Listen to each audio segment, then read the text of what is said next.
The jail booth became a confessional, full of admitted sins, forgiveness, and answered prayers. In the midst of his ramblings about how and why he could do better, I heard myself mumble, "Brother, we need you."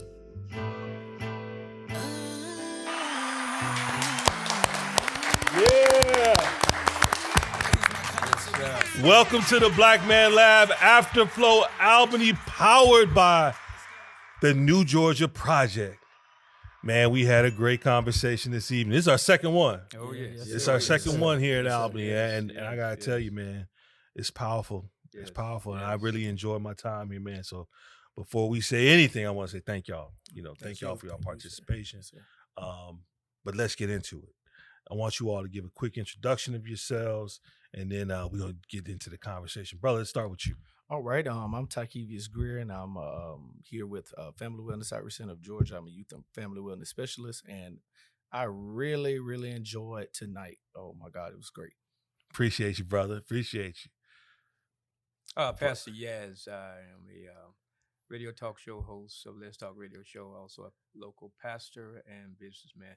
And once again, thank you again for the second visit, and what an awesome time that we have had, and looking so much forward to other events that we're going to be participating in. Man, and let me stop you and say thank you, because you helped to you were the mastermind and put all this together. Brother Yaz, I talked to him, and he's been just, open and honest and being able to get this all together, and even us being in this room that we're in right now, which is a beautiful room. So thank you, brother, for helping us out. Yes, sir. Brother. Yes, sir. Vincent Charles. I'm the senior pastor and founder of Greater Faith and Deliverance Ministries Incorporated, and the CEO of the Faith Center Community Development Corporation, where we believe in teaching truth and transforming lives. And I am pleased to be here on tonight. This was much needed. This was some medication that the Good Life City needed on tonight. Man, we'll appreciate that, brother. And you dropped a little gem this evening during our session when you said the church was going on right now, and you felt that it was important for you to be in this space. Yes, sir. And yes, sir.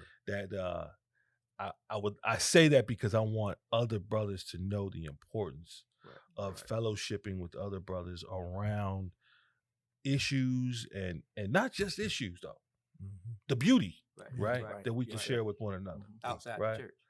Outside of the church, absolutely. So thank you for sharing that. Yes, sir. Brothers, so with that, just tell me what was the most impactful thing for you this evening, and I'll start with you, bro. Tell me what you felt like. It was like boom. I think the most impactful thing was when the little guy, he was talking about how he felt the need to pray for his coach. And I thought that was very huge, very noble, because most kids, they thinking about, oh, I lost the game, or he ain't here to tell me what to do, but he felt the need to say, let's pray. Let me pray for his well-being in his coach's absence. And I think it just really shines a light that youth is listening. A lot of time, I think the older generation, no offense to them, but a lot of times it's said that, oh, the young kids, they're not listening. All they want to do is listen to music and do this, that, and the third. But no, they're listening. They're actually watching, and they're expressing themselves in their own way. And we just have to be willing to put down our implicit bias and actually pay attention and listen. Yeah, absolutely. And what we recognize in the biosphere of the Black Man Lab, because we, so often around so many Black men of all ages, what we've really come to realize is that just what you said, the young folks are listening, right? We think that they're just locked into their phones all the time, but they're not only listening, they're watching. Right? They're watching what we do, our mannerisms, our actions. And God forbid we're not doing the right things, because guess what they're gonna do? Right? They're gonna emulate those actions. So that's good feedback, brother. Brother Yaz, what'd you think? So when we was talking about, in addition to what he was saying, was talking about the importance of voting and knowing who to vote for, and even as it relates to our present candidates, putting the right man in the seat, to effectively cater to the needs that we need. Sure. Because there's a lot of politics that are going on. There's a lot of misunderstanding. There's a lot of misinformation Mm-hmm. that can easily confuse the mind of us as black men Mm-hmm. to persuade us to vote otherwise. But we need to know who to put in the seat, and, Yeah. and not only that, the reason Mm-hmm. why we need to put them in the seat. So when you look at the voting aspect of the event tonight, Mm-hmm. that was one of the things that really, really, really stuck out in my mind, because we definitely need to know our power. Yeah. In voting. Yeah. And you know, to that point, when we talk about the person, whoever that is in that office, no different than anybody else, right? Any Right. other cultures, we should be able to look and say, this person has our best interest. Right. And that should be how we move, right? Not because somebody, you know, used to run a football or right. just random stuff that Mhm. has no bearing on the overall good of our community. None right? whatsoever. So I get where you're going, and that's a very important piece of it. And I'm glad that we got to met that out a little bit in our conversation. Absolutely. Pastor, what do you think? Yes, sir. For me, everything as a whole, but I would go to Psalms 133, how good and how pleasant it is for brethren to dwell together in unity. Mm-hmm. And so in that room today, iron sharpened iron. Mm. You see what I'm saying? Yeah, iron sharpened iron. So the thing I loved about it and gained from it, and I pray, my prayer is that we continue, you know, in one aspect. But the main thing is that all the tools that the Good Life City of Albany, Georgia needs was in that room today. Mm-hmm. But the thing and the problem that we mainly have is that we have in the city hammers trying to be screwdrivers, screwdrivers trying to be wrenches, wrenches trying to be, you know, socket sets. All the tools are in the toolbox, are right here in the county lines, but everybody got to just play their role. And if we play our role, we can get it done, man. Thank you, Keith. I'm glad you hit that little ding there, because that's where I was going with it. I was like, man, I'm gonna steal that. All the tools are in the toolbox. Yes, sir. And all the tools need to do their job. I preach that all the time to leadership. They need to do their job collectively. That's it. And we can build. That's it. So right? if you were built to run a ball, run a ball. Yeah. In other words, driving your own lane. You say what you say? You're saying do that, and don't run for Senate. Come on now. That's what you're saying. I'm interpreting that that's how you're saying that, right? I'm not saying that I'm just saying that's what you said. So with that, let's talk a little bit about that piece of it, right? We posed the question that if you're in front of that person who is sitting in the Senate seat, right? He says to you, whatever you say to me, Pastor Yaz, whatever you tell me to do is what I'm going to do. You got my word on it. What are you telling them? That one thing. What are you telling them? That one thing that I would actually do what you say that you're going to do. That's just the bottom line. Because a lot of times, people, you know, they get in the office and they make all these promises that they're going to do this and do that, but it never come into fruition. Just stay the course, stick to your word, and do what you say you're going to do. Bottom line. Well, that's what got you there in the first place, right? Absolutely. So do what you said you're going to do. I love that. Yeah, absolutely. I love it. And quite honestly, on both sides of the ticket, you know, that happens where somebody says, I'm going to do, and they don't do. Yeah, so I'm with you. What about you, brother? I would say I agree with Pastor Yaz, and to add on to it, especially I would ask them, what do you plan to do about rural areas in Georgia? Because a lot of times those small towns and small communities, they need certain things. For example, during the pandemic in 2020, the medical center in Randolph County was shut down.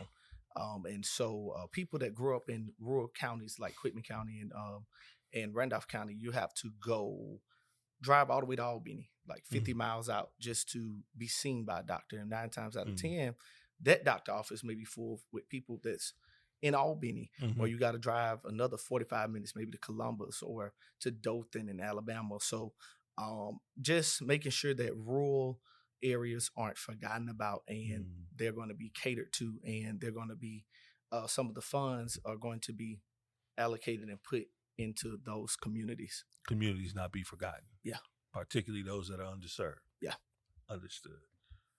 Pastor. For me, I'm going to piggyback off of what both the brothers said, but I would just say it this way. I'm a firm believer that going there can't tell been there how to get there. Mm-hmm. Okay, say that one more time. Going there Mm-hmm. can't tell been there how to get there. Mm-hmm. Okay, I've been trained that way. Okay, Mm-hmm. so the only thing I would tell the brother that wins when he wins, and I know he's gonna win, is to keep it real. Mm. Yeah. And don't ever do what he did in this election again. Mm. And what I mean by that is this: you're on a whole nother level. Mm-hmm. Don't stoop down to nobody's level and play their games. Mm. Don't do that, Mm. because you were respected at one level, Mm. and you took yourself to another level, truth be told. Mm. And now we see we in a runoff. Yep. But we're going to win the race. Absolutely. Brothers, we talk about habits, rituals, and disciplines. Those things that you do on a daily basis that help you to keep moving forward, that help you to keep your mind clear, and to help you be productive in your community. So can you share maybe one or two of your habit, rituals, and disciplines with our Black Man Lab audience? Okay. First off, in the morning, I get up, I pray, Mhm. I talk to God, and after that, I tell myself once I get in the mirror that this is the day that the Lord has made. I'm going to rejoice and be glad in it. Why do I do that? To reclaim my day, so that I own it, and so I know that no matter what happens, there's nothing going to happen that God can handle, and if He can handle it, then I'm gonna be okay. So that's what I do every day. It's gotten me through the last 25 years. So It's been a long 25 years, man. Boy, that quarter century something else, ain't it, Yes, brother? sir. Ah. Listen, a lot can happen in a quarter of a century. You will. Yes, sir. and a lot can happen in a few years more, too. Trust Yes, us. sir. Yes, sir. Yes. Pastor Yaz, tell us. Well, of course, God wakes me up in the morning. Before I even get out of bed, I sit at the corner of the bed and I have a little talk with God. Mm-hmm. And in that talk with God, I'm asking Him to, just to continue to allow me to just do His will. And when you leave, of course, when you wake up, at the end of your bed, the devil's gonna be sitting there waiting on you. You're gonna be waiting.